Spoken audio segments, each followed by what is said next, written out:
27 degrees. Well, world-first technology developed in Australia has saved the life of a Perth woman and given new hope to patients waiting on a long-distance heart transplant. The Living Heart project is setting global records with precious organs transported across the country. 24-year-old astrophysicist Alexandra Moroianu owes her life to science after a virus caused her immune system to start attacking her heart. I went into heart failure, and by the time I was diagnosed, it was actually end stage. My heart was functioning at about 15%. She urgently needed a transplant, but there wasn't a heart available close by, and she was too far from the East Coast to use traditional transport methods. Instead, new technology called a HEVP device was used to transport a donor heart a record-breaking distance from Brisbane to Perth. It saved Alexandra's life and has opened the door for more critical long-distance transplants in the future. Whether you live in Mount Isa or Broken Hill, you deserve the same access to transplant. And this device, this teamwork, has been able to give this to the whole people of Australia and New Zealand. Amazing story, isn't it? Alexandra Moroianu joins us now from Perth, and Professor John Fraser from the Living Heart project in Brisbane. Good morning to both of you. Alex, you are alive thanks to this technology and a very generous donor. How does that make you feel? Definitely very thankful and blessed. I think those are the main feelings. It all feels surreal. It doesn't feel quite like it happened, but I'm just eternally grateful, honestly, to John and his team, my medical team and my donor, Angel. Very blessed to be here. Yeah. John, the facts are we lose a lot of donor organs, don't we, because of they can't travel long distances. This is a game changer. How does the technology work? Thanks, Kochie. It is a game changer. The true game changers, of course, are the donors, but the technology works when we take a donor heart from the donor. Basically, it's muscle, so for every second it's lacking oxygen, it can start to decay.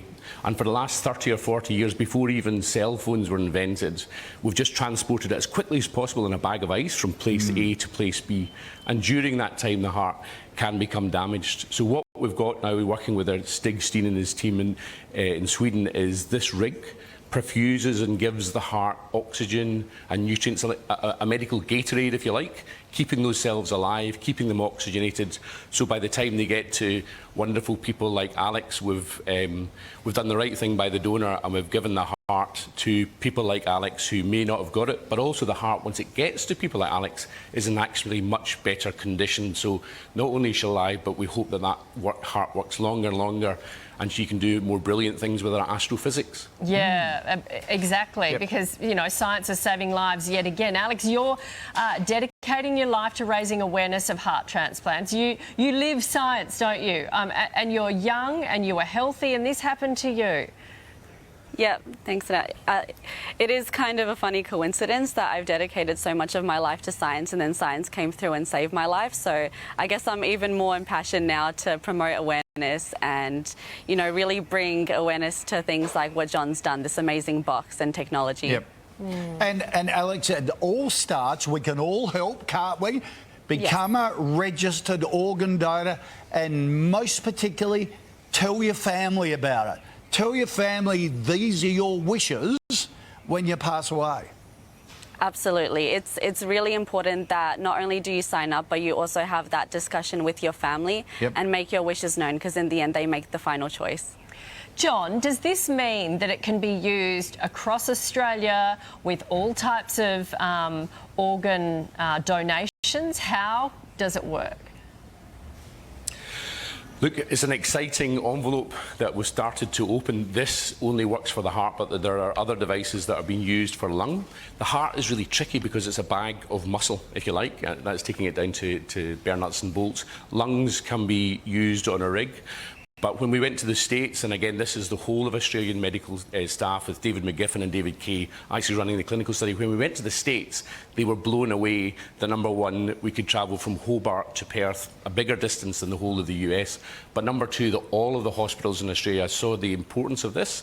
The Alfred, St Vincent's, Fiona Stanley, etc., New Zealand, So yes, there will be other organs that will be starting to be perfused like this, and heart failure is the biggest disease in Australia, so we need more and more of these so that we can keep patients like Alex and others doing brilliant science and making a difference. Yeah, it is a huge step forward. Alex, John, thank you for telling us about it. Alex, all the very best with your future too in the astrophysicist space. Keep us up to date with it. Fascinating.